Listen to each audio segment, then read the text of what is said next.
ॐ ज्ञानतिमिरन्धस्य ज्ञानाञ्जनशलाकया चक्षुरुन्मिलितं येन तस्मै श्रीगुरुवे नमः। श्रीचैतन्यमनोभीष्टं स्थापितं येन भूतले स्वयं रूपः कदा मह्यं ददाति स्वपदान्तिकं। वन्देऽहं श्रीगुरु श्रीयुतपदकमलं श्रीगुरून् वैष्णवांश्च श्रीरूपं सागरजातं सहगं रघुनाथान्वितं तं सजीवं साद्वैतं सावधूतं परिजन सहितं कृष्ण चैतन्य देवम श्री राधा कृष्ण पादान सहगण ललिता श्री विशाखान्वितांश्च। हे कृष्ण करुणा सिंधु दीनबंधु जगतपते गोपेश गोपिका कांता राधा कांत नमस्तुते। तप्त कांचन गौरांगी राधे वृंदावनेश्वरी वृषभानुसुते देवी प्रणमामि हरिप्रिये। वाञ्छाकल्पतरुभ्यश्च कृपा सिन्धुभ्य एव च पतितानां पावनेभ्यो वैष्णवेभ्यो नमो नमः। नमो विष्णुपादाय कृष्णपृष्ठाय भूतले श्रीमते भक्तिवेदांत स्वामी इति नामिने। नमस्ते सरस्वते देवे गौरवाणी प्रचारिणे निर्विशेष शून्यवादी पाश्चात्य देशतारिणे। जय श्री कृष्ण चैतन्य प्रभु नित्यानंद श्री अद्वैत गदाधर श्रीवासादि गौर भक्तवृंद। हरे कृष्णा कृष्णा कृष्णा हरे हरे, हरे राम राम राम हरे हरे कृष्णा। यस रघुनाथ दास जी बताइए। हरे कृष्ण। भगवान के नाम जप में होने वाले 10 अपराध। भगवान नाम के प्रचार में संपूर्ण जीवन समर्पित करने वाले महाभागवतों की निंदा करना। दूसरा, शिव ब्रह्मा आदि देवों के नाम को भगवान नाम के समान अथवा उससे स्वतंत्र समझना। तीसरा, गुरु की अवज्ञा करना अथवा उन्हें साधारण मनुष्य समझना। चौथा, वैदिक शास्त्रों अथवा प्रमाणों का खंडन करना। पांचवा, हरे कृष्ण महामंत्र की जप की महिमा को काल्पनिक समझना। छठवां, पवित्र भगवान नाम में अर्थवाद का आरोप करना। सातवां, नाम के बल पर पाप करना। आठवां, हरे कृष्ण महामंत्र के जप को वेदों में वर्णित एक शुभ सकाम कर्म कर्म कांड के समान समझना। नौवां, अश्रद्धालु व्यक्ति को हरि नाम की महिमा का उपदेश करना। 10वां, भगवान नाम के जप में पूर्ण विश्वास ना होना और इसकी इतनी अगाध महिमा श्रवण करने पर भी भौतिक आसक्ति बनाए रखना। भगवान नाम का जप करते समय पूर्ण रूप से सावधान न रहना भी अपराध है। प्रत्येक वैष्णव भक्त को चाहिए कि इन 10 प्रकार के अपराधों से सदा बच कर रहे ताकि श्री कृष्ण के चरण कमलों में प्रेम शीघ्र अति शीघ्र प्राप्त हो, जो मनुष्य जीवन का परम लक्ष्य है। हरे कृष्ण। हरे कृष्णा, बहुत बहुत धन्यवाद। तो एक जो है कोटेशन है श्रीला भक्ति विनोद ठाकुर की, मैं वहां से स्टार्ट कर रहा हूँ। विषयीरा अन्न थैला मालिना हया मन, मलिना मन हैला नहीं कृष्णेर स्मरण। मतलब अनुवाद है ना, अनुवाद है, जब कोई भौतिकवादी व्यक्ति द्वारा दिया गया भोजन खाता है तो उसका मन दूषित हो जाता है, और जब मन दूषित हो जाता है तो वह कृष्ण के बारे में ठीक से सोचने में असमर्थ हो जाता है।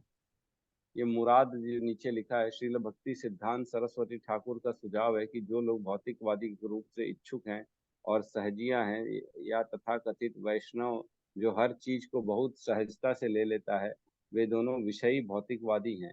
उनके द्वारा दिया गया भोजन खाने से प्रदूषण होता है, और ऐसे प्रदूषण के परिणाम स्वरूप एक गंभीर भक्त भी भौतिकवादी व्यक्ति जैसा बन जाता है। संगति 6 प्रकार की होती है: दान देना, दान स्वीकार करना, भोजन ग्रहण करना, भोजन कराना, गोपनीयता, गोपनीय बात करना, और गोपनीय रूप से पूछताछ करना। किसी को सहजिया, जिन्हें कभी कभी वैष्णव के रूप में जाना जाता है, और गैर वैष्णव या वैष्णव दोनों के साथ जुड़ने से बहुत सावधानी से बचना चाहिए। उनकी संगति भगवान कृष्ण की दिव्य भक्ति को इंद्रिय संतुष्टि में बदल देती है, और जब इंद्रिय संतुष्टि एक भक्त के मन में प्रवेश करती है तो वह दूषित हो जाता है। जो भौतिकवादी व्यक्ति इंद्रिय तृप्ति की आकांक्षा रखता है वह कृष्ण के बारे में ठीक से सोच नहीं सकता, है ना। बहुत इंपॉर्टेंट है ये श्लोक, कल हमारी चर्चा चल रही थी, है ना। तो मैं फिर से एक बार पढ़ रहा हूँ। विषय अन्न खाइला मलिना हैला मन, है ना। अगर विषयी अन्न खाएंगे तो मलिन हो जाएगा मन, और क्या कह रहे हैं, मलिना है मन हैला नाही कृष्णेर स्मरण। मतलब कृष्ण का स्मरण उस मलिन मन से नहीं हो सकता। तो कल एक प्रश्न आया था, जो हमारे रघुनाथ दास जी ने कहा था, प्रश्न पूछा था कि क्या हम जो मंदिरों में बट रहे प्रसाद है, देवी का प्रसाद है, भंडारा है, शिव जी का प्रसाद है, ये सब ग्रहण कर सकते कि नहीं कर सकते हैं। तो इस पे मेरे पास माता जी का कल एक कौन फोन आएंगे? आया और उन्होंने प्रश्न किया कि प्रभु जी, आपको जो है ना थोड़ा सा इसमें और जो है विचार करना चाहिए, क्योंकि आपने सीधा हाँ कर दिया सबको। एक्चुअल में देखिए, अब ना इसकी गहराई में हम जाते हैं आज, है ना। मैंने कल बहुत लोगों से चर्चा करी, इस ग्रेस कमाल कृष्ण प्रभु जी से भी, इस ग्रेस प्रशांत मुकुंद प्रभु जी से भी, कि क्या हम सबको ऐसी स्थिति में क्या जवाब देना चाहिए। तो सबसे पहले तो मैं एक इन शॉर्ट आंसर कर देता हूँ। जो कृष्ण की भक्ति में पूर्ण तरह से कमिटेड है, जो कम से कम दीक्षित हैं, है ना, जिन्होंने अपना 16 माला का नियम ले लिया है और जो अपनी चेतना को कृष्ण के प्रेम में डालना चाहते हैं, उनको तो स्वीकार नहीं करना चाहिए। लेकिन इसमें थोड़े थोड़े ट्विस्ट हैं, हम उन ट्विस्टों पे चर्चा करेंगे कि क्या हमको ऐसे बाहरी भंडारे प्रसाद और जो मिलता है शिव जी का, वैष्णव का, या वैष्णव का नहीं, शिव जी का, या जो है गणेश जी का, दुर्गा जी का, शनिदेव का भंडारा चल रहा है गोवर्धन परिक्रमा में, या कहीं और भंडारा चल रहा है गुरु नानक देव जी का, तो ऐसी जगह में हमको ग्रहण करना है कि नहीं करना है। तो अब सबसे पहले हम ये समझते हैं कि हमको वो भोज प्रसाद कौन सा लेना चाहिए।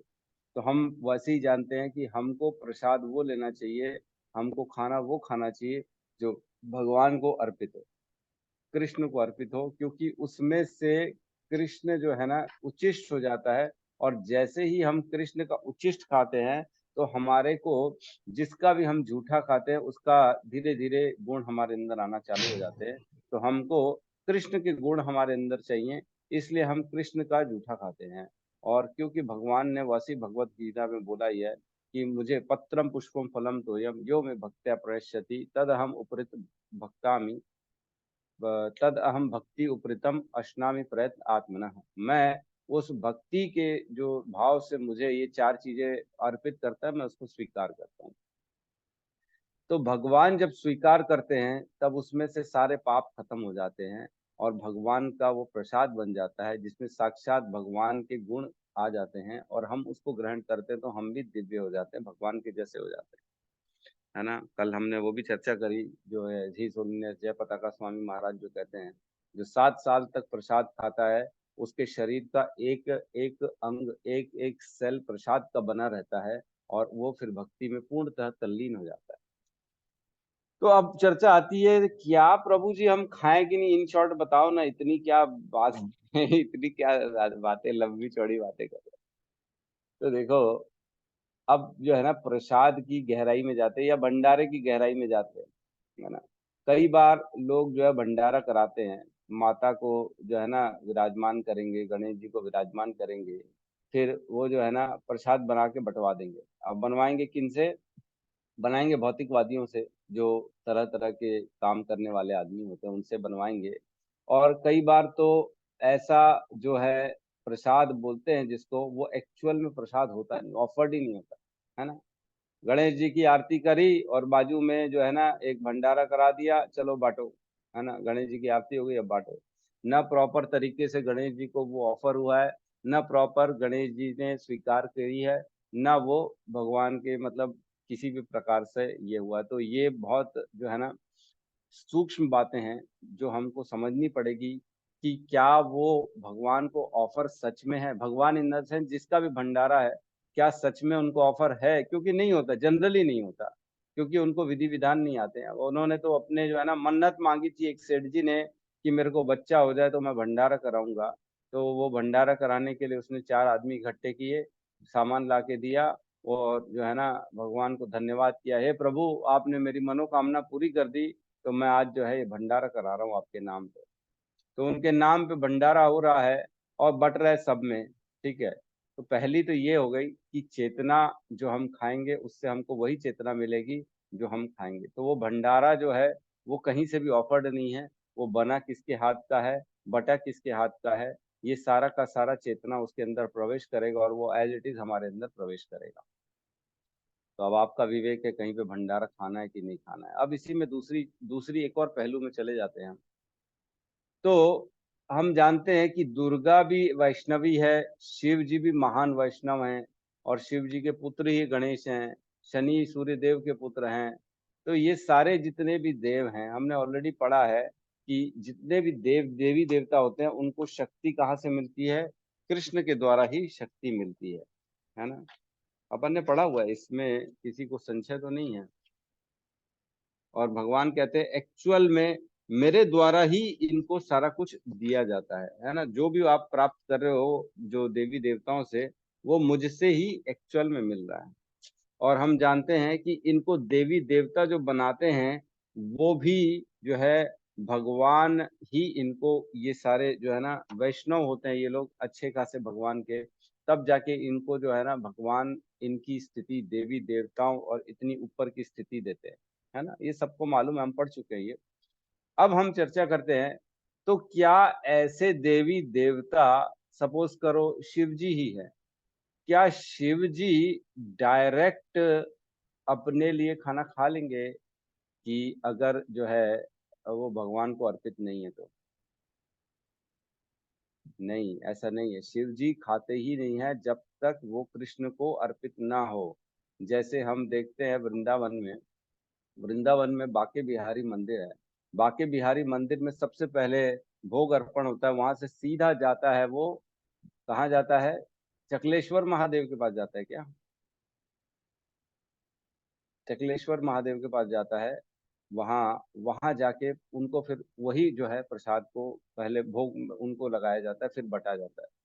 और हम देखते हैं कि जगन्नाथपुरी में भी पहले जो है जगन्नाथ जी को भोग अर्पित होता है, उसके बाद वहां से सीधा निकलता है और वो विमला देवी के पास जाता है और वहां पे भोग लगाया जाता है। तो इसका क्या मतलब है? इसका मतलब ये है कि इवन महादेव हो चाहे दुर्गा देवी हो, क्योंकि विमला देवी दुर्गा देवी है और पार्वती माता है वो, और वो वैष्णवी है। और वो ये लोग जब तक भगवान को अर्पित नहीं होता ना कृष्ण को, वो स्वीकार नहीं करते, है ना। आप लोग को तो कथा मालूम ही होगी, जब नारद जी को महाप्रसाद मिल गया था भगवान का उचिष्ट, तो वो मग्न होके पूरे जो है ना पूरे 14 भुवनों में ऊपर घूमे जा रहे थे। घूमते घूमते जब कैलाश पहुंचे, तब शिव जी ने उनसे पूछा कि अरे आप इतने क्यों मंत्र मुग्ध हो गए हो, क्या बात है बताइए। तो बोले आज मुझे भगवान जो है ना विष्णु का महाप्रसाद जो है उनका उचिष्ट खाने का मौका मिला, और मैं मंत्र मुग्ध हो गया हूँ। ऐसा इतना सुंदर इतना बढ़िया दिव्य प्रसाद मैंने ग्रहण किया। तो महादेव जी नाराज हो गए, बोले यार मेरे लिए कुछ नहीं लाए? बोले देखो देखो कुछ तो दो मेरे को। तो नारद जी के नाखून में एक दाना अटका पड़ा हुआ था, और वो दाना फिर निकाल के शिव जी को दिया। तो शिव जी भी मंत्र मुग्ध हो गए, बोले वाह क्या प्रसाद है। दोनों मंत्र मुग्ध हो गए। उतने में पार्वती पहुंचती है, और पार्वती बोलती क्या बात है तुम लोग इतने मंत्र मुग्ध क्यों हो? तो बोले आज हमने महाप्रसाद विष्णु का महाप्रसाद ग्रहण किया है इसलिए हम मंत्र मुग्ध। वो नाराज हो गई, बोले ये क्या तरीका है, मेरे लिए कहाँ है, मेरे लिए क्यों नहीं लाए? तो नारद जी बोले अब तो खत्म हो गया जो था, फंसा वसा नाखून का वो भी शिव जी का आ गया, अब मैं कहाँ से लाऊं? तो पार्वती जी बहुत नाराज हुई। उन्होंने फिर जो है ना विष्णु के पास गई, उन्होंने वहां पे जो है बोला कि आपने सबको अपना महाप्रसाद दिया है, मैं मुझे क्यों नहीं दिया? मैं भी तो प्रसाद के जो है आपके लायक हूँ, मैं भी तो हकदार हूँ, मुझे भी तो महाप्रसाद दीजिए। तब फिर जो है भगवान ने उनको आशीर्वाद दिया और बोला कि जब कलयुग में जगन्नाथपुरी में मंदिर आएगा, तब मेरा प्रसाद सबसे पहले आपको अर्पित होगा, फिर उसके बाद ही बटेगा पूरे संसार में। तो जगन्नाथपुरी में भी भगवान को पहले जगन्नाथ जी को प्रसाद पहले भोगा अर्पित होता है, फिर विमला देवी के पास वहां से सीधा जाता है। हमने बताया वृंदावन में भी ऐसे ही होता है, गोवर्धन में भी ऐसे ही होता है, हर कहीं ऐसे ही होता है। पहले कृष्ण विष्णु को सबसे पहले जो है ना अर्पित होता है, फिर देवी देवताओं के पास वो भोग जाता है। तो इसका क्या मतलब है कि हम जो मंदिरों में शिव जी को पार्वती को गणेश जी को भोगा लगा रहे हैं, वो खा रहे हैं कि नहीं खा रहे? वो स्वीकार ही नहीं कर रहे। हमको लग रहा है हम लगा रहे हैं भोग, लेकिन वो स्वीकार ही नहीं कर रहे। क्यों? क्योंकि तो वो वैष्णव है ना, उनको तो इतना मालूम है कि पहले कृष्ण को अर्पित किया जाता है, फिर ही हम हमारी बारी आएगी। हैं, पहले सीनियर को खिलाया जाएगा ना। अगर कोई कंपनी का बॉस बैठा है और बाजू में उसका मैनेजर बैठा है, तो मैनेजर पहले कैसे खा लेगा? वो बोलेगा ना पहले बॉस आप शुरुआत करिए, फिर मैं आपके पीछे पीछे खाऊंगा। तो अब यहाँ पे आ रहा है कि तो क्या शिव जी को हम इतना खिला रहे हैं, गणेश जी को खिला रहे हैं, विष्णु अपना शनि देव को खिला रहे हैं, दुर्गा जी को इतने सारे भंडारे खिला रहे हैं, तो क्या वो स्वीकार नहीं कर रहे हैं? हाँ, वो स्वीकार कर ही नहीं रहे हैं। वो स्वीकार कर ही नहीं रहे हैं, क्योंकि उनको पहले कृष्ण को अर्पित किया हुआ ही स्वीकार करते, वो ऐसे खाते ही नहीं। तो इसका क्या मतलब है कि हम खाएं कि नहीं खाएं ऐसे प्रसाद? तो इसका मतलब ये है कि जो बहुत ज्यादा भक्ति में आगे बढ़ना चाहता है, जिसको अपनी चेतना को मेंटेन करना है कृष्ण में, उसको नहीं खाना चाहिए। अब इसमें एक और पहलू आता है, जो प्रसाद होता है वो कर्म बंधन में फंसा रहता है। देखिए, बहुत बड़ी चीज है। कृष्ण कहते हैं जो भी मुझे प्रसाद, मुझे भोग लगाता है, मैं उसमें से सारे पाप निकाल लेता हूँ, है ना। यज्ञ शिष्टो अशीनो मुच्यंते सर्व किल विशो भुजंते ते अघम पापम ये पच्यंते आत्म कारणात्। जो अपनी इंद्रिय तृप्ति के लिए, जो अपने लिए खाना बनाता है, वो तो पाप खाता है। लेकिन जो संत होते हैं, जो महात्मा होते हैं, वो मुझे अर्पित करते हैं और वो पाप रहित जो है वो प्रसाद खाते हैं, है ना। इस प्रकार वो ऊपर उठते हैं और पापों से मुक्त हो जाते हैं, है ना। हमने पढ़ा है 3.13 में। अब देखिए, जो भगवान कृष्ण को, विष्णु को भोगा लगता है, वो पाप रहित होता है, और जो बाकी सारा प्रसाद होता है उसमें कर्म बंधन फंसा रहता है। मतलब देखो, अब एक साइंस मैं समझा रहा हूँ आप लोगों को, बहुत इजीली समझ समझ जाएंगे, अगर गहरा विचार करेंगे तो समझेंगे। तो आदमी किसी को पैसा देता है, ठीक है, सपोज करो किसी गरीब को दान दे रहा है, तो वो बेसिकली क्या कर रहा है? पुण्य कर रहा है। उसके पास पुण्य आए, तो पुण्य कैसे आए? उसने अपना कुछ उसको दे दिया, जिससे दूसरे का लाभ हुआ। तो जिसका लाभ हुआ, उसके अकाउंट में से कुछ पुण्य घटा के जिसने दिया उसके अकाउंट में पुण्य को जोड़ा जाएगा। ठीक है, इजीली मैथ्स है। मैंने किसी को 2 रुपए दिया, तो वो आज से 2 साल बाद, 10 साल बाद ब्याज समेत वो मेरे को 2 रुपए का 5 रुपए 4 रुपए वापस करेगा। ये सब जानते हैं। एफडी भी करते हैं हम, तो बैंक भी ब्याज देती है हमारे को। 10,000 का एफडी करेंगे तो 5 साल बाद 20,000 होके मिलता है। तो दान भी उसी प्रकार होता है कि किसी को दिया जाता है, तो वो समय रहते, समय काल परिस्थिति में बढ़ के वापस मिलता है। तो आज अगर आपने किसी को 2 रुपए दिया है, तो आपने वो पुण्य कमाया है, और वो एक काल क्रम में बढ़ के आपको पुण्य मिलता है। लेकिन हमने जिसको दिया है उसके अकाउंट से भी पुण्य कम हो जाता है। जिसने स्वीकार किया, आज अगर सपोज करो कोई स्वीकार करता है, तो वो अपने वाक्य से बोलता है तुम खुश रहो, तुम्हारा कल्याण हो, तुम्हारा जो है सिद्धि हो, तुम चिरंजीवी रहो, तुम्हारा परिवार सुखी रहे, ये सब बोलता है। तो बोलता है तो उसके हृदय से जो उसके बल शक्ति होती, तपस्या की या उसके पुण्यों की शक्ति होती है, वो घटती है, और वो अपनी शक्ति से ये आशीर्वाद देता है, ताकि सामने वाले के जीवन में जो है मेरी तरफ से जो कमाया गया पुण्य है उसमें से कुछ उसको मिल जाए और उसका उद्धार हो जाए। यही होता है उद्धार, है ना। ये होता है एक्चुअल में कैलकुलेशन, मैथ्स है ये, क्लियर कर। अगर हम किसी का लेके खा रहे हैं, मतलब हमारे पुण्य घट रहे हैं। तभी बड़े कहते हैं, तभी वैष्णव कहते हैं कि अगर कहीं पे भी आप सपोज करो खा भी रहे हो, तो उतना वहां पे दान दे दो, है ना। अगर सक्षम गृहस्थ आदमी है तो उसके लिए तो अत्यंत आवश्यक है, अगर कहीं पे भी वो खा रहा है, फ्री का ना खाए, वो उतना पैसा वहां कम से कम दान दे दे, ताकि उसके पुण्य क्षीण ना हो। अब देखो कितनी ट्विस्ट चल रही है। अगर हम कहीं पे भंडारा खा रहे हैं, किसी देवी देवता का खा रहे हैं, या किसी ने आयोजन ही किया है कि आप आइए और हमारे यहाँ का प्रसाद ग्रहण करिए, और अगर हम प्रसाद खा के आ रहे हैं, तो हमारा पुण्य उतना घट रहा है। अब बात है कि अब आपका विवेक है कि क्या खाना चाहिए कि नहीं खाना चाहिए।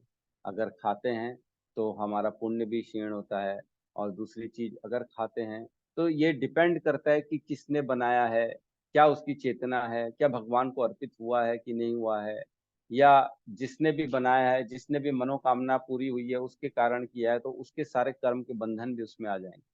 अब तीसरी चीज है, लेकिन अगर कोई वैष्णवों ने किया है भंडारा, है ना, सपोज करो कोई हमारे रोहित अपना रोहिणी नंदन दास जी हैं, उन्होंने वैष्णव, उन्होंने अपने घर में बुलाया है, उन्होंने प्रसाद खिलाया है, तो वो खा सकते हैं कि नहीं? तो वो खा सकते हैं, क्योंकि वो हमको मालूम है कि उनकी चेतना शुद्ध है और वो भगवान को अर्पित किए बगैर हमको नहीं खिलाएंगे। लेकिन सपोज करो अब बाहर जा रहे हैं, कहीं पे मजबूरी में खाना पड़ रहा है, तो उसको तुरंत लेके जो है भगवान को ऑफर करना चाहिए।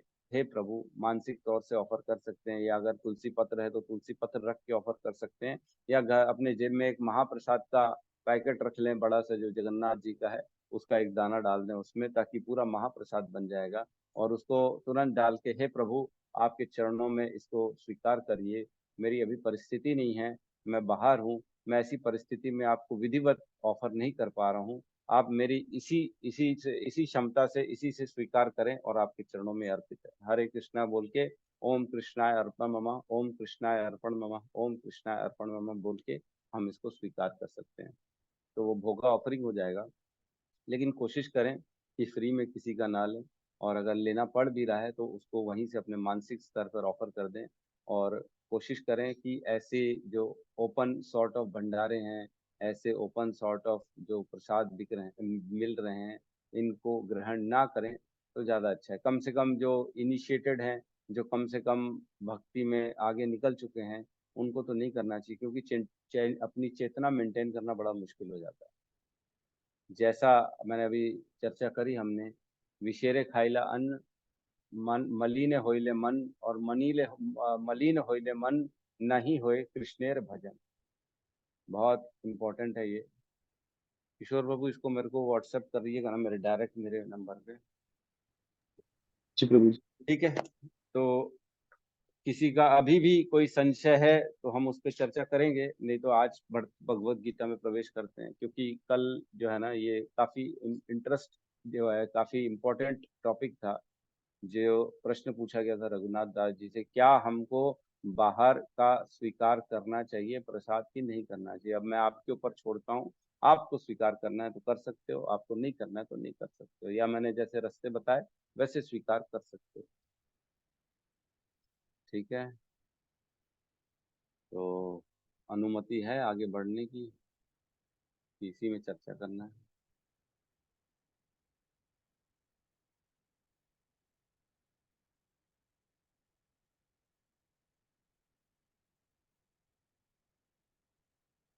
ठीक है, तो हम प्रवेश करते हैं हमारे अगले श्लोक में, श्लोक क्रमांक 17.9। ठीक है, कल हमने 17.8 पढ़ा। जो भोजन सात्विक व्यक्तियों को प्रिय होता है, वह आयु बढ़ाने वाला, जीवन को शुद्ध करने वाला तथा बल, स्वास्थ्य, सुख तथा तृप्ति प्रदान करने वाला होता है। ऐसा भोजन रसमय, स्निग्ध, स्वस्थ पद और हृदय को भाने वाला होता है। तो मैं बताया था कल 8, 9, 10 ये तीनों श्लोकों का तात्पर्य प्रभुपाद ने एक साथ 10 नंबर के श्लोक में दे दिया है। तो वहां पे हम जैसे ही तात्पर्य में प्रवेश करेंगे तो एक बार और थोड़ी सी चर्चा कर लेंगे क्या है ये। तो 9 नंबर श्लोक में प्रवेश करते सब साथ में दोहराएंगे।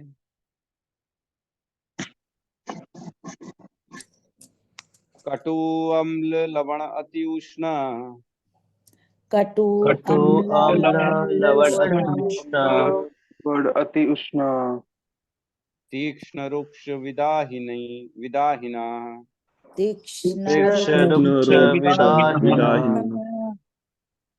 आहारा राजस्य इष्टा,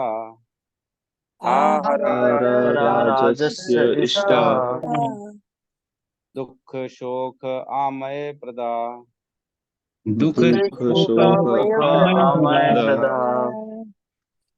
रिपीट करेंगे। कटु अम्ल अति उष्ण, कटु अम्ल लवण अति उष्ण,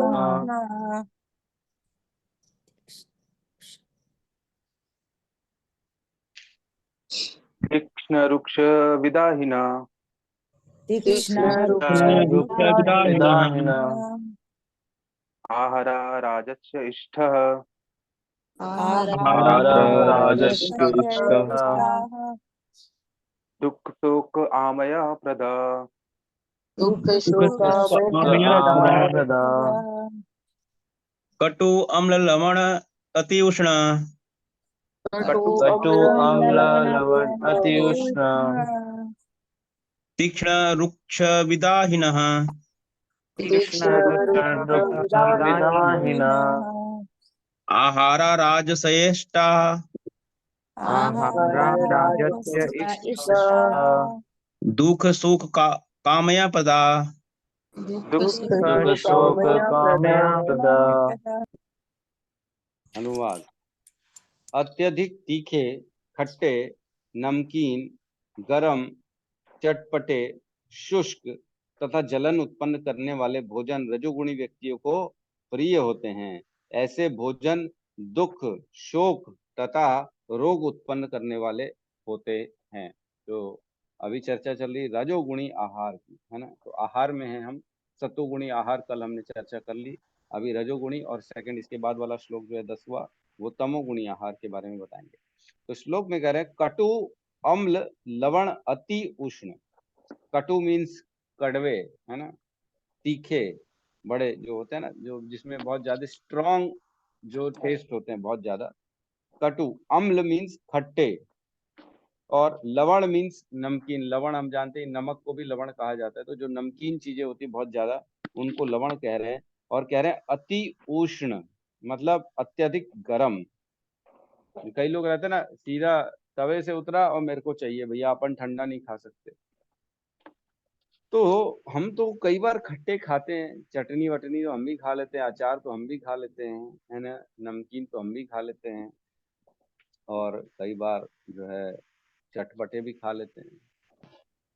तो यहाँ क्या लिखा है, क्या मतलब हमको नहीं खाना चाहिए, अचार नहीं खाना चाहिए, चटनी नहीं खानी चाहिए, क्या मतलब है?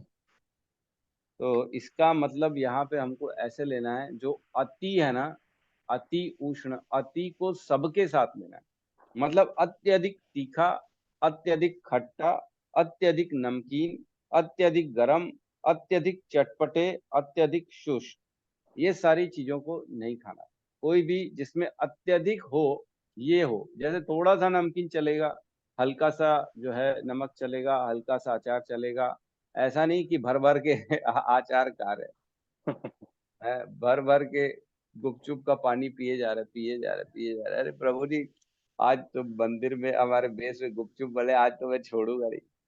अत्यधिक नहीं खाना, भले ही प्रसादी क्यों ना, अत्यधिक नहीं खाना हमारे को। वो रजोगुणी, आपका रजोगुण बढ़ा देगा अपने शरीर में, आपको पता ही नहीं पड़ेगा हमारे, क्योंकि ये स्वभाव ही है। ऐसे जो जो ऐसा आहार होता है ना, इसका स्वभाव ही होता है रजोगुण की वृद्धि करना, है ना। तो कटु, कड़वे, तो हम देखते हैं ज्यादा कड़वा नहीं खाना चाहिए। खट्टे, चर्चा हमने कर ली। नमकीन, गरम, तो ज्यादा गरम भी नहीं खाना चाहिए। बताओ ये कैसा फंडा है, गरम खाने से राजसिक बढ़ जाएगा, रजोगुण बढ़ जाएगा। हाँ, बढ़ जाएगा भाई, ज्यादा गरम नहीं खाना चाहिए। हल्का सा तुरंत निकले, और तुरंत नहीं खाओ, 2 मिनट रख के हल्का सा गरम होना चाहिए, और हल्के से गरम में खा लेना चाहिए। चटपटे, शुष्क, है ना। शुष्क मीन्स जो है आ, रूखे जिसको बोलते हैं ना, जैसे रूखा, जैसे चना है, चना रूखा होता है, एकदम ड्राई होता है। खाली चने को नहीं खा सकते। प्रभुपाद ने 10वें नंबर के श्लोक के तात्पर्य में शुष्क जो है ना, उसके उसके बारे में लिखा है, जैसे चना होता है, ये सारा गुड़ होता है, ये शुष्क होता है, रफ होता है। ये खाली इसको नहीं खाना चाहिए, खाली चना खा रहे हैं सूखा, खाली फल्ली खाए जा रहे हैं, ये नहीं करना चाहिए। इसको जो है किसी के साथ मिला के खा सकते हो आप, लेकिन ऐसे ही खाना रजोगुणी है एक्चुअल में, ठीक है। और क्या कह रहे हैं, ये सारे जो हैं, ये जलन, है ना, तीक्ष्ण रुक्ष विदाहीन। विदाहीना मीन्स जलाने वाले होते हैं। तो पहली लाइन जो है ना, वो स्वरूप के बारे में बताई गई है, कि कैसे ये जो होते हैं रजोगुणी आहार, वो क्या मतलब, किसको रजोगुणी आहार कहा जाता है, उनका स्वरूप क्या है, और सेकंड लाइन में उसके इफेक्ट्स क्या हैं। आप बताएंगे। आहार राजसे इष्टा, ये वाले जो हैं, ये सब राजसी लोगों को बढ़कर अच्छे लगते हैं। और इसका क्या इफेक्ट आता है, दुख शोक आमाय प्रदा, मतलब दुख प्रदान करने वाले होते हैं, शोक जीवन में लाते हैं, और रोग प्रदान करने वाले। 3 चीज प्रदान करते हैं, दुख, शोक और रोग।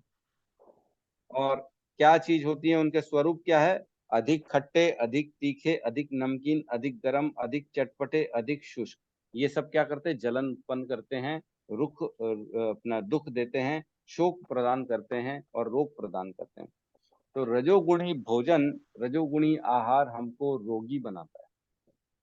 ये बहुत इंपॉर्टेंट है समझना। रजोगुणी आहार से धीरे धीरे रजोगुणों की वृद्धि होती है। रजोगुणी हम जानते हैं, रजोगुणी के 3 फीचर्स हैं। कौन कौन से? संग, राग और तृष्णा। ठीक है, 3 चीज बढ़ाते हैं। संग मीन्स अपने अपने परिजनों का संग, पति पत्नी पुत्र बच्चे, मेरे मित्र, मेरा रिश्तेदार, ये संग हो गया। राग मीन्स अपोजिट, पुरुष का स्त्री के प्रति अट्रैक्शन, स्त्री का पुरुष के प्रति अट्रैक्शन, वो हो गया। और तृष्णा मीन्स इंद्रिय तृप्ति, मेरे को ये चाहिए, मेरा घर चाहिए, मेरे को गाड़ी चाहिए, एक्सवाइजेड, मेरी ये कामना है, मेरा ये ड्रीम है, मेरा ये प्रोजेक्ट है। इस तरह का जो है ये विचारधारा रजोगुणी विचारधारा होती है। उनको बढ़ाने वाला होता है ये सारा आहार। अज्ञान बढ़ेगा रजोगुण में, ज्ञान के प्लेटफॉर्म से बाहर चले जाएंगे। सतोगुण में ही सिर्फ ज्ञान समझा जा सकता है, रजोगुण और तमोगुण में ज्ञान हमारे भीतर प्रवेश नहीं कर पाता। ठीक है, तो नेक्स्ट श्लोक में प्रवेश करते हैं। ठीक है,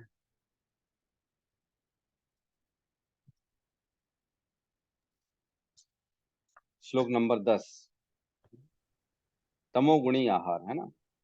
यात यामम गतरसम पूति यातयामं गतरसं पूति पर्युषितम च यतः पर्युषितं च यतः उच्छृष्टम च उच्च उच्चिष्टम अपि च मेध्यम उच्छिष्टम् अपि च अमेध्यम्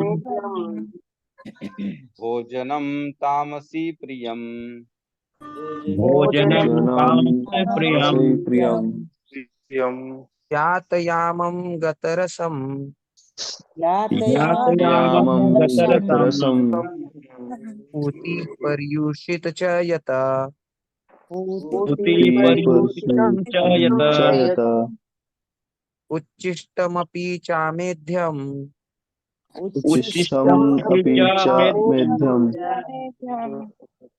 भोजनं तामसप्रियम् भोजनं तामस प्रियम् तामसप्रियम्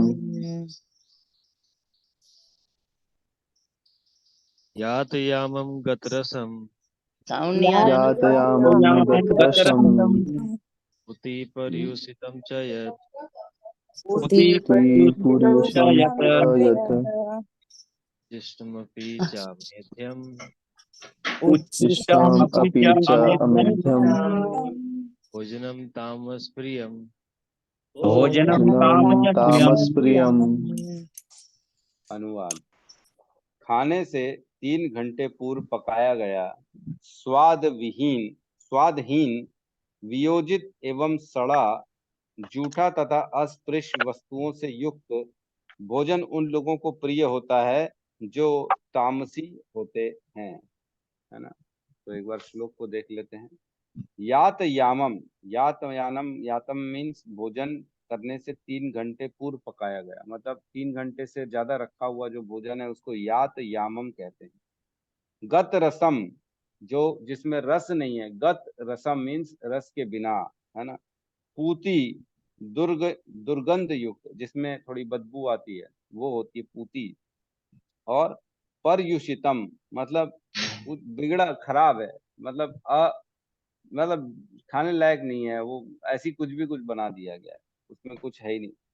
च यतः, और जो उचिष्टम, किसी का जूठा हो, किसी का भी जूठा। तो क्या प्रभु जी पति पत्नी का जूठा खा सकते हैं? नहीं खा सकते हैं। दोस्त दोस्त का जूठा, भाई भाई का जूठा खा सकते हैं। कौन आंसर देगा? नहीं खा सकते प्रभु जी। न दोस्त दोस्त, न भाई भाई, न पति पत्नी। हाँ नहीं खा सकते। और कोई कुछ बोलना चाहेगा? प्रभु जी, जैसे इसमें हम गुरु का जूठा खा सकते हैं, पति जो है हाँ नहीं, पत्नी जो है पति का जूठा खा सकती है, हाँ। और दोस्त दोस्त का तो वो डिपेंड करता है कैसे दोस्त है उसके ऊपर। अरे और कोई बोलना चाहेगा?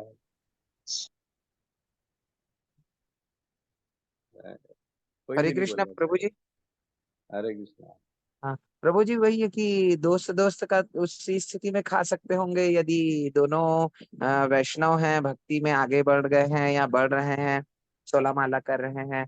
और इवन पति पत्नी में भी अगर देखें तो यदि दोनों वैष्णव हैं और घर में यदि विग्रह सेवा करते हैं, अब और जो प्रसादम है उसको अगर यदि प्रसादम एक साथ ले लिए तो उसको भी खाया जा सकता है, ऐसा होगा। तो देखिए, इसमें ऐसा है कि दोस्त दोस्त को जूठा नहीं खाना चाहिए, बिल्कुल नहीं खाना चाहिए, किसी का भी हमको जूठा नहीं खाना चाहिए। एक एक ही क्लॉज है, दो ही क्लॉज है मान के चलिए। बेसिकली जैसे हमारे रोहिणी पुत्र प्रभु ने कहा कि गुरु का उचिष्ट हम खा सकते हैं क्योंकि वो महाप्रसाद हो जाता है ना। और दूसरी क्लॉज में सिर्फ पति का उचिष्ट पत्नी खा सकती है, लेकिन वो भी तब भी खा सकती जब पति जो है वो धर्म परायण हो, वो वैष्णव हो, और वो पूर्ण रूप से भगवान की सेवा में लगा हुआ। पता लगा पत्नी 16 माला कर रही है और पति जो है डेली दारू पी रहा है, तो उस केस में उसका उचिष्ट नहीं खा सकती है ना, वो चेतना खराब हो जाएगी पूर्ण रूप से। तो ये समझना चाहिए कि हम किसी अपने सीनियर वैष्णव जो गुरु या आचार्य के पद में है, उसका उसका उचिष्ट खाएंगे तो हमारी चेतना जो है वो भगवान में लगेगी। ठीक है, तो हम सीनियर वैष्णवों का खा सकते हैं क्योंकि वो महाप्रसाद महाप्रसाद बन जाता है। बाकी किसी का भी नहीं खा सकते, ऐसे जनरली किसी का भी नहीं खाना चाहिए, न दोस्त का, न भाई का, न किसी और का। इवन मैंने तो ये भी जो है मैंने सुना है कि हमको किसी के उतरे हुए कपड़े भी नहीं पहनने चाहिए, है ना। उनकी, क्योंकि उसमें कर्म के बंधन लग जाते हैं। जो जिसमें जो भी उपयोग करती है ना वस्तु, या उसके दी हुई वस्तु जो है, उसमें सारे कर्म के बंधन उनके जुड़ जाते हैं। जैसे हम कहते हैं ना, अन्न खाते हैं तो उसमें कर्म के बंधन किसान के लगते हैं, है ना। कर्म जो होता है, बेचारा किसान है, हमारे देवी देवता जो उसमें वर्षा किया, उन्होंने, सूर्य देव ने सूर्य की रोशनी डाली, तो हम इस प्रकार ऋणी बन जाते हैं सबके। क्यों? क्योंकि उनके कारण हमारे पास वो वस्तु पहुंच पाई है। तो उसमें किसान का भी एक हाथ आ जाता है कि किसान ने भी उसमें हल चलाया, मेहनत करी, इसलिए किसान के प्रति भी हमारा ऋण बन जाता है। तो जितना जितना जो भी जिससे भी वस्तु हमारे पास प्राप्त होती है, उसमें उनके कर्म जुड़ जाते हैं और वो हम तक पहुंचते हैं। इसलिए हमको किसी का भी जूठा नहीं खाना चाहिए। जूठा खाएंगे तो उसका पूरा पूरा एज इट इज हमारे अंदर भी उसका चेतना प्रवेश करना चालू कर जाएगी। ना उसके किसी के वस्त्र पहने, ना किसी के जो है उचिष्ट खाएं। बहुत, मतलब ये सब पढ़ने के बाद लगता है भगवान ने क्या क्या बता दिया भगवत गीता में। पहले तो हम ये सब कोई सोचता ही नहीं था, पहले कभी नहीं सोचते थे कि क्या क्या फर्क पड़ना है, कपड़ा तो किसी का भी पहन लो, क्या फर्क पड़ना है। फिर बाद में लगता है क्या फर्क पड़ना है, खाना तो खाना है, ठीक है, उसकी थाली में बच गया तो हम खा रहे हैं। पेपर में भी कई बार, टीवी में भी आजकल ऐड आ जाती है, फूड फेंकना नहीं चाहिए। होटल में किसी ने बचा के आधा, थोड़ा सा 2 चम्मच खा के छोड़ दिया, और दूसरा आदमी आता है उसको खा लेता है और पैसा दे के जाता है और बोलता है सेव फूड, खाने को बचाना चाहिए, हमारे को ऐसे वेस्ट नहीं करना चाहिए। वो ठीक है, वेस्ट नहीं करना चाहिए, लेकिन जूठा नहीं खाना चाहिए किसी का, क्योंकि उसके बंधन आते हैं। तो हम एक दो पहले बहुत वीडियोस आ रहे हैं, कुछ कुछ धर्मों में थूका जाता है, किसी किसी में जूठा खिलाया जाता है, उनका में फिक्स ही है, खिलाते ही हैं। तो ये सब बहुत खतरनाक है, इससे हमारी चेतना खराब होती है, धीरे धीरे हमारे विचार वैसे ही आना चालू हो जाते हैं। इसीलिए देखो कितने उच्च लेवल पे लिखा है कि किसी का उचिष्ट नहीं खाना चाहिए। भगवान कृष्ण बोल रहे किसी का उचिष्ट नहीं खाना चाहिए, तो हम कैसे खा सकते हैं? और कुछ धर्मों में वही चल रहा है। और ये एक तरह से ना बहुत बड़ा जो है ये षड्यंत्र रचा जा रहा है कि झूठा खिला के हम अपनी चेतना दूसरे को दे दें। ये वो लोग भी समझते हैं, दूसरे धर्म के भी लोग समझते हैं कि झूठा खिलाने से इनका धर्म भ्रष्ट होता है। इनके अंदर खराब चेतना प्रवेश करती है, इसलिए ये खास तौर से प्रयोजन चलाया जा रहा है षड्यंत्र की आपको झूठा खिलाया जाए और आपको झूठा खिला के धीरे धीरे आपकी चेतना को खराब कर दिया जाएगा। तो इसलिए होटल में नहीं जाना चाहिए। होटल में कौन बना रहा है, क्या कर रहा है, क्या डाल रहा है। कई बार तो मैं सुनता हूँ कि वेटर वेटर जो होते हैं वो लोग अगर कोई आदमी ठीक से बात नहीं करता तो उसके खाने में थूक देते हैं।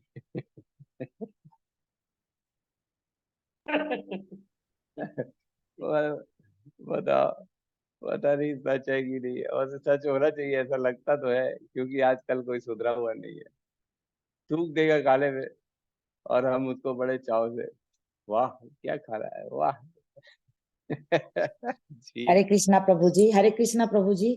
मैं तो सुनी हूँ जो ये मुसलमान है, किसी जाति के बारे में बोलना नहीं चाहिए, लेकिन सुनने में आया है कि वो लोग ऐसे कुछ चीज देते हैं तो शायद एकदम थूक के ही देते हैं ऐसे, और वो लोग पानी भी देते हैं तो शायद नाखून को डुबा करके देते हैं, ऐसे सुनी हूँ, नहीं जानती हूँ कहाँ तक सत्य है।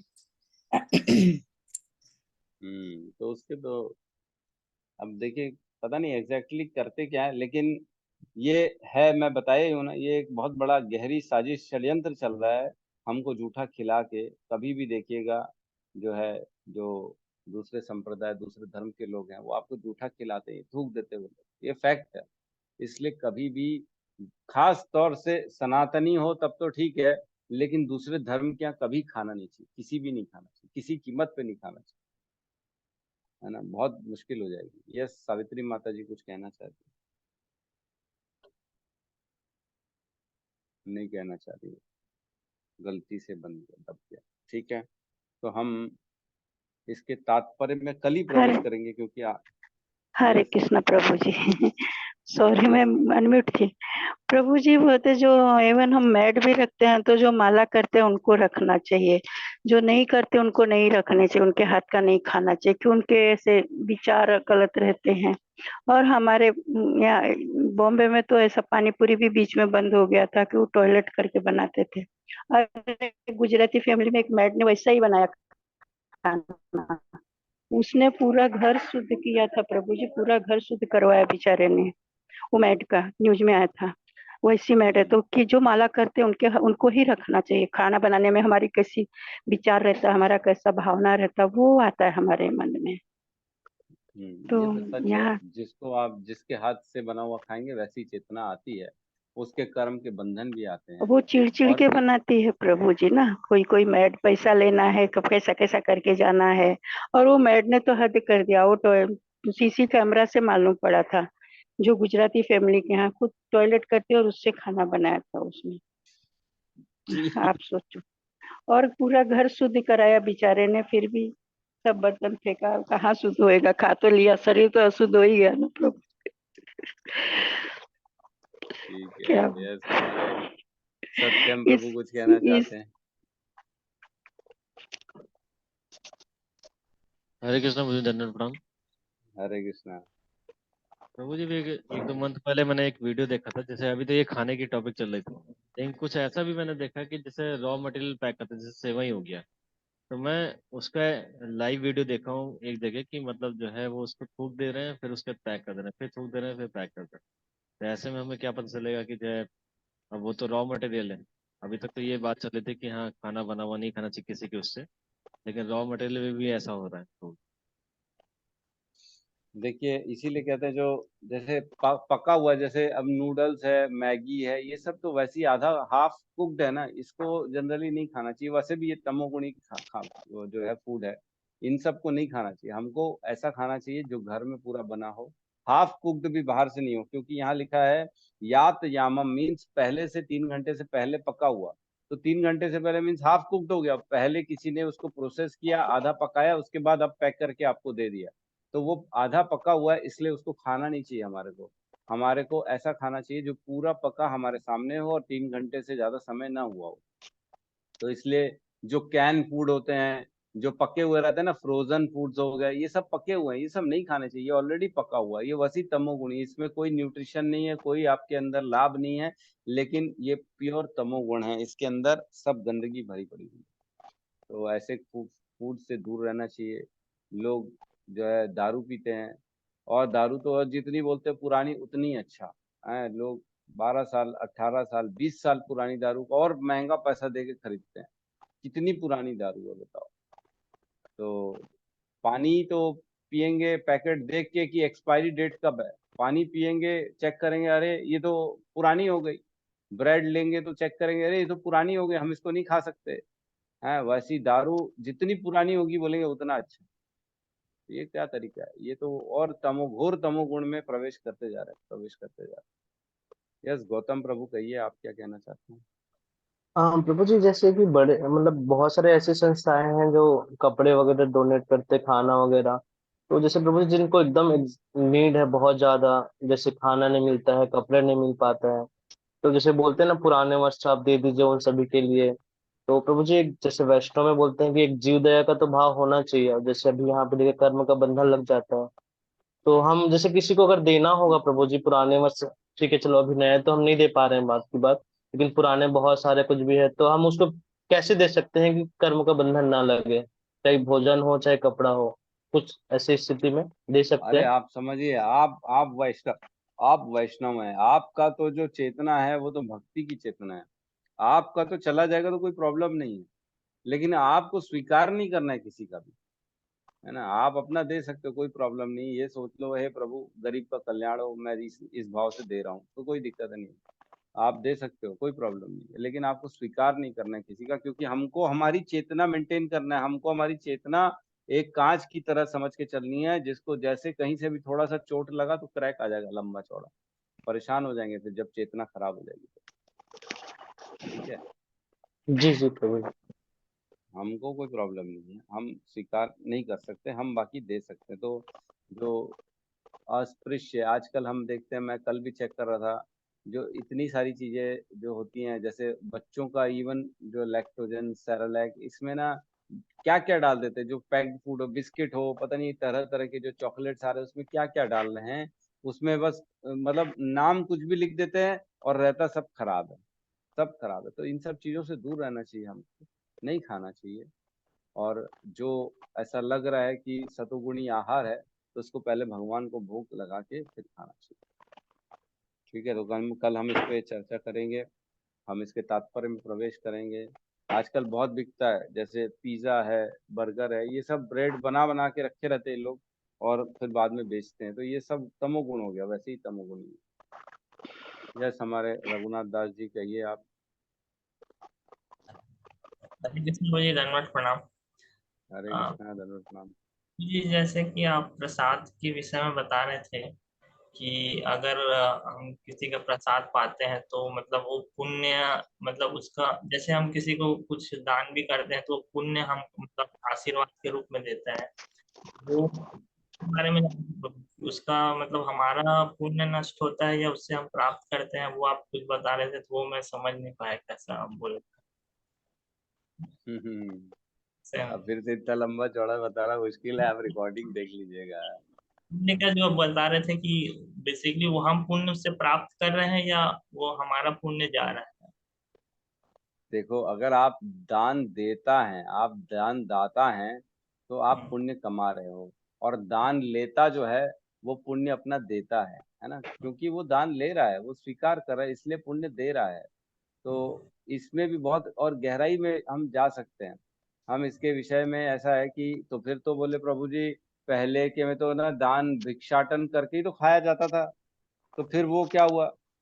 अब ये भी क्लॉज आ जाएगा, अब इसकी गहराई में जाएंगे तो फिर और चर्चा बढ़ जाएगी उस सब्जेक्ट में, और जितना अंदर पानी में चले जाएंगे और चर्चाएं बढ़ती चली जाएंगी, सारी कंडीशंस लागू हो जाती है। तो कहने का मतलब बेसिकली इन शॉर्ट आप ये समझ लीजिए कि जो दान लेता है वो अपने पुण्य देता है, और जान दाता जो दान करता है वो पुण्य लेता है। तो जब पुण्य लेता है, और अगर हमको अपने पुण्य देने हैं तो आप चले जाओ किसी का भी अभी प्रसाद खा लो, किसी का भी दान स्वीकार कर लो, पुण्य ले लो, अपने पुण्य उनको दे दोगे आप जाके। तो ये मैथ्स है, क्लियर कट मैथ्स है।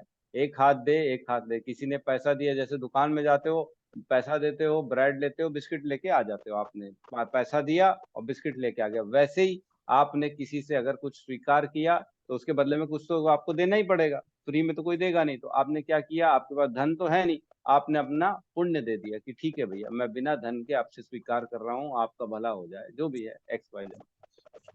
तो अपने पुण्य दे दिया। तो किसी बचना चाहिए हमको। जैसे नए लोग आते हैं और साथ पाते हैं तो और वो अगर वो दान ना करे और ऐसे ही चले जाए, या करना चाहिए कि उनको, या फिर एक आदान प्रदान हो जाता है, वहीं पास नष्ट हो जाते हैं सभी चीज, प्रसाद क्या क्या कह रहे हो? आपकी आवाज थोड़ी कट रही है। जैसे बेस में नए लोग भक्त आते हैं और जैसे प्रसाद पाते हैं, तो उनको क्या दान देना चाहिए कि नहीं देना चाहिए, या उनको देख, भक्ति के लिए अब क्या? अब आप आ गए इस्कॉन के प्रसाद में, है ना? बेस में या इस्कॉन का फूड फॉर फेस्टिवल चल रहा है। देखिए, जी जी कोशिश तो यही करना चाहिए लेने वाले को कि उसमें कुछ ना कुछ दान देना चाहिए। फोकट में कोई चीज नहीं लेना चाहिए। लेकिन कृष्ण का प्रसाद है, उससे कोई प्रॉब्लम नहीं है, उसमें कोई कर्म का बंधन नहीं होता। भगवान कहते हैं कि मैं पूर्ण तरह से उस प्रसाद को मुक्त कर देता हूँ। तो बेसिकली, लेकिन फिर भी जो सेवाधारी होते हैं, जो बेस चला रहे हैं, जो वहाँ ब्रह्मचारी बना रहे हैं, और उनके भले के लिए, और इस तरह का आयोजन होता रहे, दूसरों को भी प्रसाद मिले, भगवान की कृपा मिले, इसलिए कोशिश हमको करना चाहिए कि थोड़ा बहुत यथाशक्ति हमको दान देना ही चाहिए। ये हमारा एक्चुअल में कर्तव्य है ना? नहीं भी देंगे तो कोई बंधन नहीं पड़ेगा, भगवान के प्रसाद से कोई बंधन नहीं पड़ता। जी। हरे कृष्ण, यस, धन्यवाद। हरे कृष्ण। यस, अनिल बाबू कहिए। हरे कृष्ण प्रभु जी, धन्यवाद, प्रणाम। प्रभु जी, मेरे 2 क्वेश्चन है। जैसे कि हम प्रैक्टिकली लाइफ में देखते हैं, जैसे कि हम किसी रिलेटिव के यहाँ गए, शादी ब्याह XYZ, तो माँ बाप तो है, उनके पाँव छूना पड़ता है हमको। बाकी मम्मी पापा बोलते हैं ये तुम्हारे ये है, फलाना है, चाऊ के ताता के ये है। बहुत सारे मतलब रिलेटिव होते हैं, तो जो हम जिनको नहीं जानते उनका भी हमको पैर छूना रहता है। तो यहाँ पर जैसे कि चेतना वाली बात हम टॉपिक कर रहे थे, बात कर रहे थे, तो अगर हम अनजान लोगों को अगर पैर स्पर्श करते हैं तो उसमें क्या होता है प्रभु जी, जबकि वो वैष्णव नहीं है? भौतिक संसार में अधिकतर तो नहीं वैष्णव है नहीं। नहीं, तो ठीक है, कोई प्रॉब्लम नहीं। पैर छूना जो है ना, एक आदर आदर है जो हमारे बड़े हैं उनके प्रति। हमका हमारा उसका मतलब ये नहीं कि हम उनसे कुछ ग्रहण कर रहे हैं, या हम उनकी जो है कुछ कर्म के बंधन में फंस रहे हैं, ऐसा नहीं है। आप आदर कर रहे हो क्योंकि आपसे बड़े हैं, उम्र में बड़े हैं, तो हमारा कर्तव्य है उनके सामने झुकना, चरण स्पर्श करना। उसमें कोई बुराई नहीं, उसमें कोई कर्म का बंधन नहीं। ये हमारी जो है ना वैष्णवता, और हमारे जो है ये संस्कार को बताता है कि हम जो है, हमारे संस्कार ऐसे हैं कि हम बड़ों के सामने झुक जाते हैं। तो इसमें कोई मत- बंधन नहीं है। मतलब पैर छू ये सकते हैं ना बिल्कुल प्रभु? हो सके, हो सकते। मेरे ख्याल से मेरा पर्सनल तो मत ये है कि इसमें कोई तकलीफ नहीं है। जी प्रभु जी, और एक क्वेश्चन और था प्रभु जी। जैसे कि हमने अभी कपड़ों के बारे में बात कर रही थी, जैसे कि कर रहे थे अभी, गौतम प्रभु ने बताया कि पुराने कपड़े दूसरों को दे सकते कि नहीं दे सकते। ये तो कपड़ों की बात होगी। हम देखते हैं प्रभु जी, बहुत सारी पुस्तकें बहुत महंगी रहती हैं, और कुछ बच्चे ऐसे होते हैं जो मतलब पास हो जा रहते हैं, लेकिन उनका पुस्तक जो रहता है तो वो मतलब बेच देते हैं या फिर हम खरीद लेते हैं। तो ऐसे अगर हम परचेज करते हैं किसी का भी पुराना पुस्तक, तो उसमें क्या होता होगा प्रभु जी? ऐसा भी देखिए, कुछ होता है पुस्तक क्या? जनरली जनरली जो पुरानी पुस्तक होती है ना, वो खरीदी और बेची जाती है कम दामों में, है ना? क्योंकि जी। सामने वाले ने पढ़ लिया है, अब उसके कोई काम की नहीं, तो वो बेच देता है। जो 1,000 रुपए की पुस्तक है वो 300-200 रुपए में बेच देता है। तो ये प्योर तरह से कमर्शियल डीलिंग हो गई। उसको जितना पैसा चाहिए था उसने मिल लिया और उसने पुस्तक दे दी, तो उसमें कोई कर्म का बंधन नहीं रहा। उसने एक हाथ पुस्तक दी, एक हाथ में पैसा लिया, बात खत्म, 0/0 हो गया। और जिसने खरीद लिया, उसने भी पुरानी पुस्तक है इसलिए उसको कम में मिल गई। 1,000 की चीज 500 में मिल गई, तो उसने भी पैसा दिया और खरीद लिया। इसमें कोई कर्म का बंधन नहीं बचा, कोई बंधन नहीं बनता इसमें। बंधन तो ये है जब फ्री में आपने ले लिया, है ना? आपने कुछ नहीं दिया उसको। तभी तो कहते हैं ना, वैष्णव जहां जाए उसका, ब्रह्मचारी का ये कर्तव्य है कि कहीं भी किसी भी घर में फ्री में वो नहीं खा सकता। अब फ्री में नहीं खा सकता, क्या क्या मतलब है? प्रभु जी, वो पैसा कहाँ से देगा? है, पैसा देगा क्या? ब्रह्मचारी कमा थोड़ी रहा, पैसा कहाँ से देगा? तो पैसा नहीं देना है, लेकिन उसको ज्ञान देना है। ज्ञान के बदले में वो खा सकता है, आशीर्वाद के बदले में खा सकता है। वो उनको कृष्ण भावना भावित, कृष्ण का नाम दे सकता है, कृष्ण का कीर्तन दे सकता है, उनके मृत्यु के आगे की यात्रा की उनको कुंजी दे सकता है कि तुम बस ये नाम जप करो।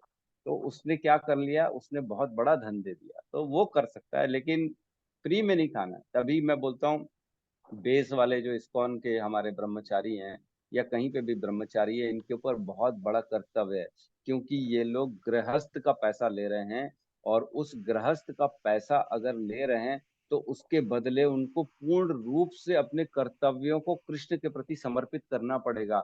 अगर कोई भी अचूक होता है, कोई भी पैसा लेके ब्रह्मचारी अपना जीवन सुधार रहा है, अपना सो रहा है, अपने लिए सामान खरीद रहा है और भक्ति में उस पैसे को नहीं लगा के अपने लिए लगा रहा है, तो ये घोर अपराध है, बहुत बड़ा अपराध है, और उसकी भक्ति बहुत जल्दी जो है कम हो जाएगी, खत्म हो जाएगी। तो ये बहुत गहरा विषय है कि अगर हम किसी का पैसा ले रहे हैं भगवान के लिए और उसको भगवान के लिए उपयोग ना करके अपने लिए उपयोग कर लिए, तो ये प्योर तरह से मतलब हम अपने मृत्यु के बाद की जो है ना बहुत गंदी यात्रा के लिए हम बीज बो दिए हैं, भूत प्रेत बन जाएंगे या कुछ भी बन जाएंगे, खतरनाक बन जाएंगे, पता नहीं पड़ेगा। ठीक है प्रभु जी। जी प्रभु जी। हरे यस, श्री राम प्रभु जी कहिए। हरे कृष्ण प्रभु जी। हरे कृष्ण प्रभु। प्रभु जी मेरा प्रश्न है कि जैसे कि हम लोग इतने SGST CGST टैक्सेस तो पे करते ही हैं प्रभु जी, जैसे पेट्रोल में, या जैसे आप कुछ समय पहले बता रहे थे कि कृषकों का भी हमें ऋण लग जाता है जब हम अन्न ग्रहण करते हैं। तो प्रभु जी हम तो इनडायरेक्टली गवर्नमेंट को पैसा तो दे ही रहे हैं ना प्रभु जी। जैसे मैं खुद जॉब करता हूँ प्रभु जी, तो सैलरी हाथ में आने के पहले तो इनकम टैक्स कट जाता है मेरा, है ना। तो प्रभु जी वो तो टैक्स हुआ, इसके अलावा प्रभु जी जब हम शॉप में भी या कहीं सुपर बाजार में या कहीं भी, तो उसमें प्रभु जी की कुछ हिस्सा उसके टैक्स का रहता है। अब वो टैक्स को गवर्नमेंट कहाँ तक पहुंचाती नहीं पहुंचाती वो विषय इम्पोर्टेंट नहीं है, लेकिन प्रभु जी मुझे ये लगता है कि हम तो उस भावना से दे देते हैं ना कि हाँ ये इतना परसेंट जो है ये तो मूल्य हुआ और इतना परसेंट जो है उसमें टैक्स या जो भी है। तो प्रभु जी उसके अनुसार फिर हमें कैसे ऋण लग सकता है प्रभु जी? हम तो उसका मूल्य चुका रहे हैं ना, अपने पारिश्रमिक से चुका रहे हैं, मतलब कहीं से इधर उधर का पैसा नहीं। जो हम जॉब कर रहे हैं, हम प्योर जो हमको जो सैलरी मिल रही है उससे हम पे कर रहे हैं, तो फिर ऋण कैसे लगना प्रभु जी? देखिए, अब एक बात बताइए, जैसे आपने पैसा दिया, ठीक है, तो जैसे टैक्स दे दिया सपोज करो, और टैक्स की बात करी आपने, अब सरकार ने टैक्स लिया कि हम जो है ना गरीबों का उद्धार करेंगे, हम उनके लिए रोड बनाएंगे, उनको ये सब्सिडी देंगे, ये देंगे, वो देंगे, तो क्या गवर्नमेंट ने दिया? नहीं दिया। उनको एक्चुअल में मिला? नहीं मिला। उनको मिला तब तो ठीक है, लेकिन उनको नहीं मिला तब तो कहीं ना कहीं बीच में झोलमाल आ गया, वो आपके जो है पैसे वहां तक पहुंचे नहीं, तो जिसने खा लिए उसके ऊपर बंधन लग जाएगा कि इसने अपने कर्तव्यों में जो है ना विमोहित, वो कर्तव्यों से दूर हो गया, और उसने बेईमानी करके जो किसान का पैसा था या जिसके लिए भी वो गया था पैसा, उस तक नहीं पहुंचा और वो पैसे का अपने लिए उपयोग कर लिया, इसलिए उसके ऊपर अपराध आ जाएगा और वो उसको उसको भोगना पड़ेगा। तो ये ऐसा है कि जितनी गहराई में आप जाएंगे ना, उतनी गहराई में हमारा इसमें विषय में चर्चा चलती चली जाएगी कि क्या वाकई में कई बार ऐसा होता है बेचारे किसान कम भाव में देना पड़ता है क्योंकि उनके पास ना साधन है, ना वो बेच पा रहे हैं, ना उनकी मजबूरी है। कई लोग जो है 100 की चीज 80-50 में ले लेते हैं, अरे हम तो इतना ही देंगे, तेरे को बेचना है तो बेच, नहीं तो जा। तो मछुआरा मजबूरी में दे देता है। तो क्या ये अच्छा काम किया? ये तो बंधन का ही काम होगा। उसको पूरा पूरा मूल्य नहीं मिला, मतलब कहीं ना कहीं आपने जो है कर्म का बंधन खड़ा कर दिया अपने को। तो ये बहुत गहरे विषय हैं। मतलब ये ऐसा है कि संतुष्टि और जो व्यवहारिकता और जो होना चाहिए वो हुआ कि नहीं हुआ। तभी पहले राजा, जब राजा होते थे, तब वो हर चीजों को उतनी संपन्नता प्रदान करते थे, जो जितना काम करता था उसको उसके अनुरूप उसका फल पूरा का पूरा मिलता था। लेकिन आज की डेट में ऐसा नहीं हो रहा, आज शोषण हो रहा है, जो जितना काम कर रहा है उसको उतना मिल ही नहीं रहा है, शोषण हुए जा रहा है। तो कर्म का बंधन कैसे नहीं चढ़ेगा बताइए? क्या उसको मिला? क्या जितना मिलना चाहिए था उसको मिला? क्या नहीं मिला? नहीं मिला मतलब किसी न किसी के पास तो चला गया वो। अब वो किसके पास चला गया उसके ऊपर बंधन लग जाएगा। ये तकलीफ है। ठीक है प्रभु जी। जी प्रभु। है ना, मतलब आप अगर काम कर रहे हो, सपोज करो आप ही 12 घंटा काम कर रहे हो और आपको काट पीट के जो है सैलरी एकदम कम करके दे रहे हैं, नहीं अब तो हम जो है नहीं इतना हमारे पास आवक नहीं है, हम नहीं दे पाएंगे, आपको करना है काम करो तो करो नहीं तो जाओ। पानी भरा। तो आपके साथ भी प्रॉब्लम हो जाएगी, बोले मैं तो काम कर रहा हूँ लेकिन मेरे को पैसा नहीं मिल रहा, मैं क्या करूँ, काम छोड़ भी नहीं सकते, मजबूरी में काम करे जा रहे। तो ये सब बहुत सूक्ष्म है। इन सब में एक्चुअल में ऐसा है कि हमको इतना ज्यादा इसमें प्रवेश नहीं करना है। हम कर्म के बंधनों से वसी मुक्त रहते हैं क्योंकि हम कृष्ण के लिए सारे कार्य करते हैं, है ना। 3.09 आप देखिए, 3.09 उसमें क्लियर कट भगवान कहते हैं जो विष्णु के लिए कर्म करता है वो कर्म बंधन से मुक्त रहता है, और जो बाकी काम करता है वो सारे के सारे कर्म बंधन वाले होते हैं ना। 3.09 है। श्री विष्णु के लिए यज्ञ रूप में कर्म करना चाहिए, अन्यथा कर्म के द्वारा इस भौतिक जगत में बंधन उत्पन्न होता है।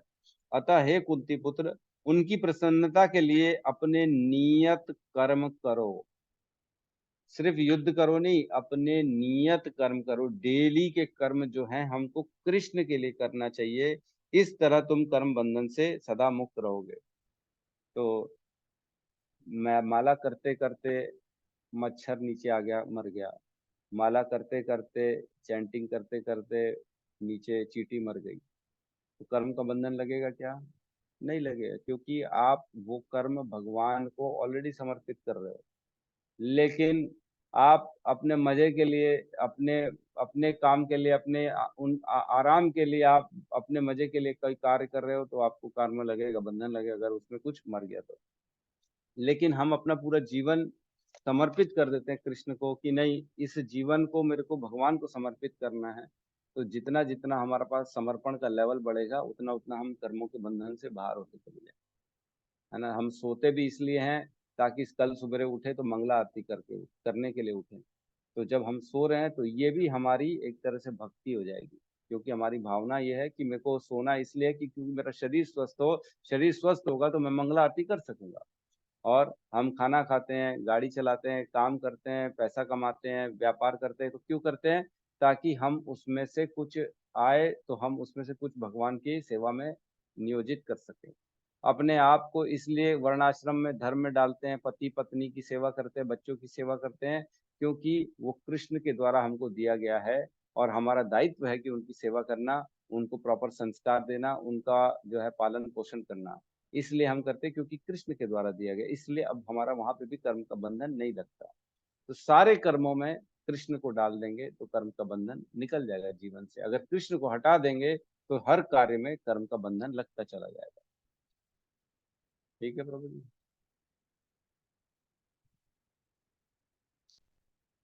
आपका म्यूट है प्रभु जी, आवाज नहीं आ रही।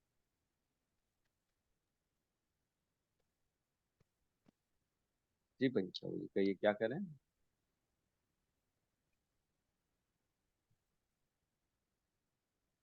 क्लियर है श्री राम प्रभु जी? जी प्रभु जी। ठीक है, ठीक है। तो बहुत बहुत धन्यवाद सभी का। क्लास को क्लोज करते हैं।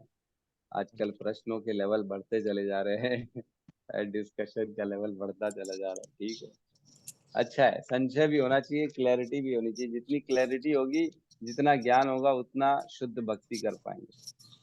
तो कोई प्रॉब्लम नहीं है इससे। कई बार जो है हमारे प्रश्नों से दूसरों का भी उद्धार हो जाता है। कई लोग पूछ नहीं पाते हैं, कई लोग को लगता है अरे क्या पता मेरा प्रश्न अच्छा है कि नहीं है, मेरे प्रश्न पे मजाक न उड़ा ले। तो इसलिए सबके उद्धार के लिए प्रश्न होना चाहिए। ठीक है, तो यहाँ पे सब मिलके हरे कृष्ण महामंत्र का जाप कर लेते हैं और क्लोज करते हैं। हरे कृष्ण हरे हरे कृष्णा हरे कृष्णा कृष्णा हरे हरे हरे राम राम हरे हरे। सभी भक्तवृंद सभी की भक्तवृंद जय। की जय जय। जगत गुरु शील प्रभुपाद की जय। जय निताई गौर प्रेमानंदे। हरि हरि हरि बोल। हरि हरि बोल, हरि हरि हरि बोल। हरि हरि।